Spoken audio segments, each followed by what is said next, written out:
Bonjour à tous et bienvenue dans Waldorado. Je suis dans le petit village de Mazy, situé entre Charleroi et Namur. Alors c'est dans cet écrin de verdure que deux frères ont eu l'idée un peu folle de créer le golf de Falnué au beau milieu d'une ferme.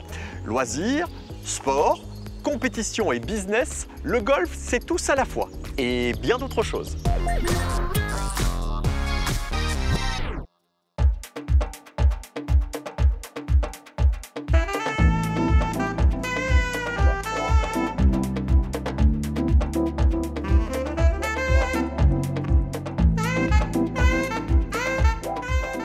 Bonjour Eric. Bonjour David. Merci de m'accueillir dans ton golf, on peut le dire. On va le découvrir dans Waldorado. Alors je voudrais savoir, tout a commencé en 1987 parce que tu es un passionné de golf, c'est ça? On est passionné de golf, moi-même et mon frère. Exact. Et donc on jouait au golf dans un golf des environs à Rigenay. Et on était acharnés. Au début c'est toujours obsessionnel le golf. Et petit à petit, on s'est dit, est-ce qu'on ne ferait pas un golf nous-mêmes? Alors, tu es biologiste de formation, ton frère est architecte. Vous êtes dans deux univers complètement différents et pourtant, à un moment, vous dites, on va créer notre propre golf. Comment vient l'idée, en fait? J'adore organiser des événements, des trucs comme ça. Mon frère, lui, il aime bien racheter une maison, la transformer, mais lui-même.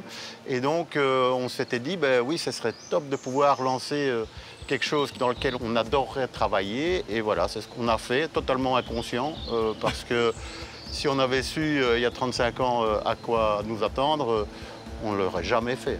Et concrètement, alors, qu'est-ce que vous achetez en 1987?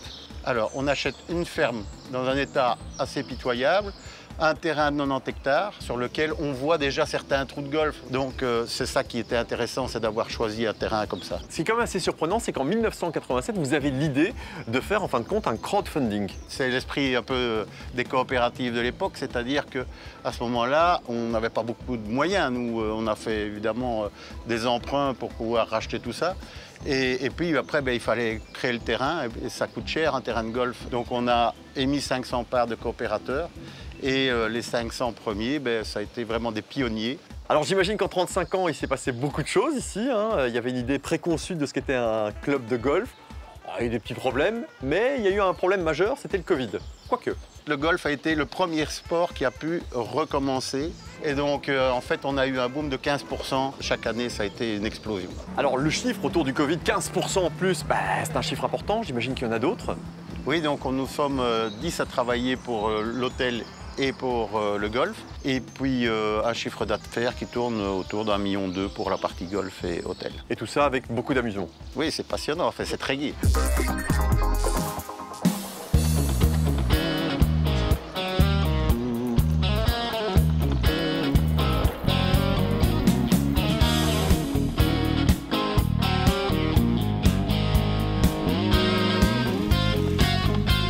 Bonjour Jean. Bonjour. Alors, tu es le frère d'Eric, qu'on a découvert il y a de ça quelques instants. Cette aventure, pour toi aussi, en fin de compte, a commencé il y a près de 40 ans. Tu avais repéré le terrain et tu t'es dit, ce parcours, ici c'est possible. C'est possible, c'est possible. Mais c'était surtout le bâtiment qui m'intéressait à l'époque. L'idée primordiale, c'était d'abord de rénover le bâtiment et puis de faire le golf. Et le golf, après, est devenu beaucoup plus important. Voilà, ça c'est l'histoire très résumée du début du golf. Le début du golf, c'était il y a près de 40 ans maintenant. Quand on voit le parcours, la situation, le cadre, est-ce que pour toi, en tant qu'ingénieur, architecte, c'était une évidence? C'était pas évident, mais ça se prêtait particulièrement bien à l'implantation d'un golf. C'était déjà naturellement avec des ruisseaux, des arbustes. C'est pour ça que le terrain, il est un peu technique aussi, mais ça fait aussi sa richesse, quoi, hein. Si vous demandez à un joueur de golf après sa partie, il vous dira il n'y a pas un trou qui est le même. Ici, on ne s'ennuie jamais. Ce qui est fou, c'est que c'est toi qui as conçu ce parcours. J'ai conçu et construit. Mais ça, c'était le challenge, et d'après, c'était de le construire par nos propres moyens. Et là, c'est-à-dire que j'ai acheté une grue. Ouais. Oui, et alors j'ai commencé tout seul, puis avec un homme, deux hommes, quelques entreprises locales. C'était une superbe ambiance. Quoi. Mais la construction du golf en elle-même, ça a pris combien de temps? 36 ans, je vais vous dire, parce qu'on n'a jamais arrêté. On était parti avec 40 hectares, on est arrivé à 65 hectares maintenant. Donc chaque fois, on adaptait le parcours, on a continué pendant des années à l'aménager. Mais ça a pris beaucoup de temps et on a ouvert ce terrain au fur et à mesure. Donc après 4 ans, je veux dire, on a ouvert le terrain. Avec mes gars, on a planté 5000 arbres. Des kilomètres de haies. Mais ça te paraît tellement normal de dire ça. Non, mais ces arbres étaient comme ça. Mais vous les voyez maintenant, c'est 35 ans après, il y a un nettoyage à faire parce que ça a poussé. Donc, vous voyez, c'est tout en perpétuelle mouvance. Là. Et justement, l'entretien d'un terrain comme celui-ci, comment ça se passe? Ah, ça, c'est un boulot de fou. L'herbe, elle est tondue à 3 mm. Elle doit être parfaitement roulante pour que les joueurs soient contents. Donc, ça veut dire qu'il faut faire des sablages, des carottages. Ça, c'est pour les greens. Et alors, après, vous avez des plus grandes surfaces. On a 35 machines, mais ça démarre à des machines de bordure, à des machines de 4,50 m. Il y a 3 personnes en saison et 2 personnes hors saison. C'est le meilleur rendement mondial. 3 personnes pour 60 hectares? Pour 60 hectares. Mais tout n'est pas entretenu. Il y a des endroits qu'on laisse un peu sauvage, évidemment, mais c'est quand même un rendement extraordinaire. Oui, parce qu'il y a une partie de ces 60 hectares qui sont protégés. C'est une zone Natura 2000. C'est en fait une pelouse calcaire. C'est une rareté dans la région et c'est un biotope tout à fait particulier. Mon frère vous en parlera plus que moi parce qu'il est biologiste, lui. C'est vrai. Il est passionné par sa pelouse calcaire, mais le biotope est exceptionnel. Eh bien, merci beaucoup, Jean. J'en ai appris pas mal concernant ce fameux golf que tu as construit, on peut le dire. Nous avons construit en famille. C'est précisé. Merci à toi.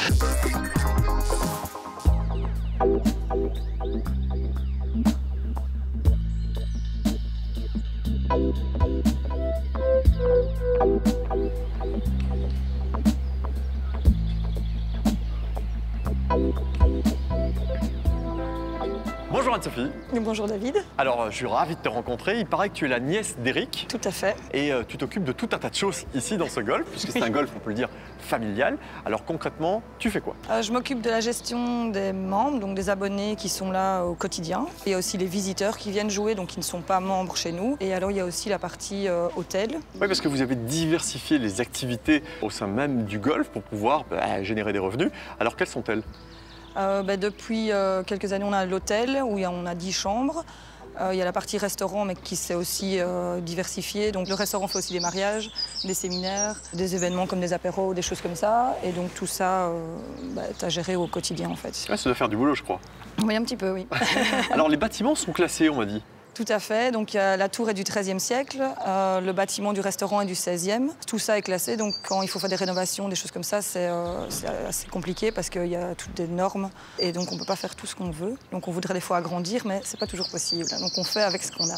On s'adapte, comme on dit. On est un petit peu à l'étroit dans 50 hectares. Voilà. C'est ça. Alors la cuisine, elle est où? La cuisine se trouve juste là et tu peux aller rencontrer Sébastien et Rose. Qui s'occupent du restaurant. Qui s'occupent du restaurant, exactement. Merci Anne-Sophie. De rien, à bientôt.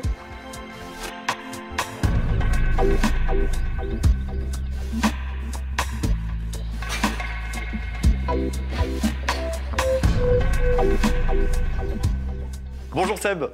Bonjour David. Alors merci de m'accueillir dans ce magnifique endroit, très très beau restaurant, hein, le Cayenne Bistronomie. Ouais. Ça fait 5 mois à peine que tu as repris ce restaurant avec ton épouse, Rose. Ouais. Alors dis-moi, pourquoi avoir choisi cet endroit? Écoute, il est venu à nous.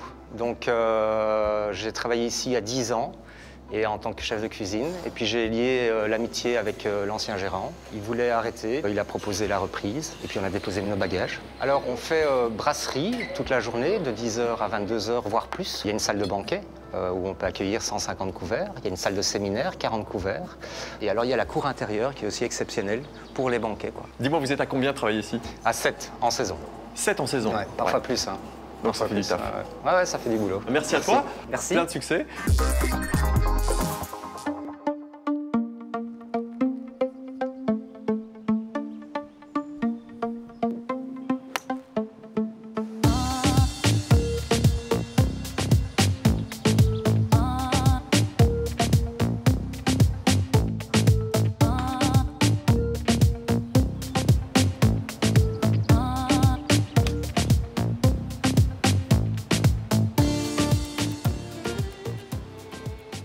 Bonjour Michel. Bonjour David. Alors il paraît que je ne dois pas t'appeler Michel mais président. Oh, président du comité sportif. Faut m'appeler Michel et puis Très bien. Alors je disais, tu es président du comité sportif Tout à ici. fait. Ça veut dire quoi? Bien, le golf, c'est un sport, donc il y a plein de compétitions. On organise 5 compétitions par semaine, donc ça demande une petite gestion. Il y a les responsables de section, il y a le secrétariat, il y a un capitaine. Et au-dessus de tout ça, il y a un président qui est le trait d'union entre les membres et le comité sportif et qui est surtout le représentant du club près des fédérations. Alors c'est un bon résumé. Toi, le golf, t'es tombé dedans suite à une petite dépression, c'est ça? On dit burn-out, mais à ce moment-là, on parlait de dépression. Un boulot extraordinaire, prenant. Je dormais 4 heures par nuit pendant 2 ans. Et donc, à un moment, le corps envoie des signaux que ça ne va pas. Excellent médecin de famille qui me dit « Bon, il n'y a rien sur le corps, mais vous gérez mal votre stress et tout, et tout, et tout. » Il m'a envoyé en psychothérapie, 2 ans de psychothérapie. Et je m'échauffe avec ma psy qui me dit « Allez jouer au golf ». Le lendemain, j'étais en train de chercher un club de golf. J'ai commencé le golf et ça a changé ma vie. Alors dans le club, il y a également une école qui est d'ailleurs bien représentée. Alors oui, l'école, le club il vit avec ses membres qui sont déjà plus âgés, les seniors et tout ça et tout ça. Et alors ce qui est bien, c'est de temps en temps, il y a des gens qui viennent mettre leurs enfants. Ces jeunes parents commencent le golf aussi. Et pour attirer les enfants, il faut une école. Donc ici, on a 2 super pros très connus, Olivier Rocus et Christophe. Ouais. C'est quand même des références au niveau sportif. Et alors, tous les week-ends, ils organisent des entraînements pour les juniors, ils organisent des stages de vacances. Donc, effectivement, ça fait vivre le club et ça le rajeunit, je vais dire. Est-ce que le golf, en fin de compte, ça convient à tous les âges? Ah oui, le golf, on commence à 6 ans. Et on termine, il y a des joueurs ici qui ont 84, 85 ans, c'est magnifique à voir. J'ai une dame que je connais qui a commencé, elle a 85 ans, elle a commencé le golf à 85 ans. Et donc c'est quand même exceptionnel de voir des gens comme ça qui viennent et qui tapent la balle et qui avancent et qui vivent ça. Donc c'est vraiment un sport qui est vraiment ouvert à tous les âges. Alors tous les âges, et il y a toutes les bourses ou pas? Alors oui, on a une cotisation pour jeunes qui est dérisoire de 40 à 400 €. Et ça dépend des âges, évidemment. Puis il y a une cotisation étudiant. Pour les adultes, c'est un quota multiplié par l'âge limité à 45 ans. Donc au maximum, ça va vous coûter 1 600 € par an. À partir de 68 ans, ça recommence à diminuer. Donc c'est magnifique. Et on organise des sessions telles que des initiations 2 fois par mois pour 10 €. Vous pouvez venir ici, vous rencontrez les pros, vous allez taper quelques balles et vous allez voir comment ça peut aller. Et si on prend ou si on prend pas? Voilà. Mais en règle générale, on prend. Alors je le dis toujours, le golf c'est une maladie. Si vous venez et que vous n'aimez pas, bon, c'est comme ça.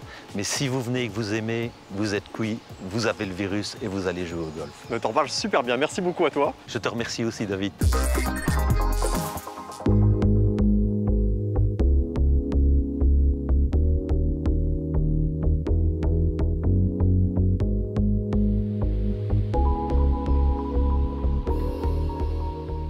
Eric, comme cadre de travail, il y a quand même pire, je trouve.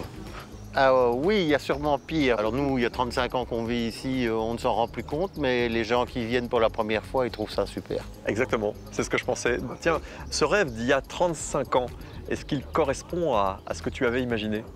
Oui, ce qu'on n'imaginait peut-être pas, c'est qu'on est toujours là au bout de 35 ans. C'était plus facile que tu ne l'as imaginé ou moins facile? Ah non, beaucoup plus difficile, oui. Oui, il y a eu des périodes où vraiment c'était compliqué, mais maintenant on a un club qui est bien rodé et tout, et ça se passe bien. Concernant l'aspect économique, est-ce que les sponsors sont essentiels pour faire tourner une activité comme la tienne? Oui, ils sont essentiels à la fois parce qu'ils nous amènent de la notoriété en organisant souvent des événements ici. Et puis, ils entrent aussi dans notre business plan puisque certains sont des partenaires qui amènent pas mal d'argent et qui nous permettent de développer certaines installations. Et puis aussi, surtout, au niveau des compétitions, les joueurs sont contents d'avoir des prix originaux, etc. Et donc, tout sponsor est bienvenu pour venir faire un prix à Falney. Et justement, vous avez créé une compétition sportive qui s'appelle le Belgian Masters. Absolument. Donc c'est une idée qu'on a eue en 1993. Notre capitaine de l'époque m'a dit « Oh, ce serait quand même bien de faire comme à l'US Masters, qui est une des 4 plus grandes compétitions du monde, c'est-à-dire d'inviter tous les champions qui ont gagné une compétition pour les inviter ici à Falney pour faire la compétition des champions. Et on a appelé ça donc le Belgian Masters, qui a été reconnu par la fédération, qui nous a demandé de décliner ça en junior, en senior, etc. Donc maintenant, ce Masters est devenu un incontournable de la saison golfique. Eric, merci beaucoup pour cette belle rencontre. Santé. Santé, je suis ravi d'avoir découvert ce magnifique endroit et à bientôt peut-être. J'espère, vous êtes les bienvenus en tout cas. Merci beaucoup, bel été dans Waldorado. Nous on va faire une pause, on revient en septembre avec une nouvelle saison pour vous faire découvrir de nouvelles pépites wallonnes. À bientôt.